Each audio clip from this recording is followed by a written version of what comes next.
अनि यो चाहिँ त्रिभुवन इन्टरनेसनल एयरपोर्ट। यो तपाईँलाई नि थाहा छ होइन? अनि के बोले? आज दाइ पुऱ्याउनु जानु पर्ने। ल आज चाहिँ मेरो दाइ भेना चाहिँ पुऱ्याउनु जानुपर्ने एयरपोर्ट होइन, त्यही भएर म गएको। टिकटक बनाउने क्रममा फेरि उहाँ पुगेपछि फेरि हाई भन्दै किन म पागल भएको कि बौला हो मलाई थाहा छैन होइन, किन भन्ने कुरो भ्लग बनाउँछु भनेर गएको, कारमा कोचाइदिए त हालेँ। अनि त्यो मलाई कारमा चढ्दाखेरि के भएको थियो कस्तो भएको थियो भनेर चाहिँ म एउटा भिडियो हालिदिन्छु, त्यो भिडियो हेर्नु है त फुल सबले।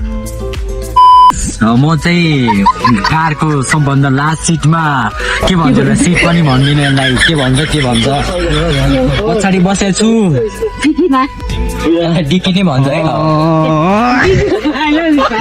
ठिकै छ, केही छैन, रमाइलो भइरहेको छ। अब एकैचोटि एयरपोर्ट गएपछि भिडियो बनाउँछु है म।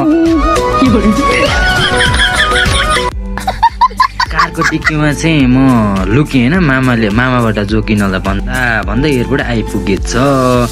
अनि कस्तो आँसु पनि आइरहेको थियो क्या। अनि मैले के भनेको थिएँ भने कस्तो आँसु आयो कि मलाई भनेछु है मैले।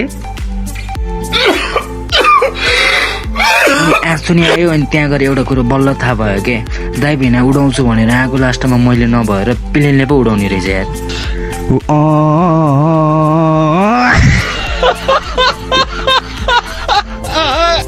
त्यसपछि मैले खिचिक्क फोटो खिचेँ तर म फोटोमा सुतिछु यार।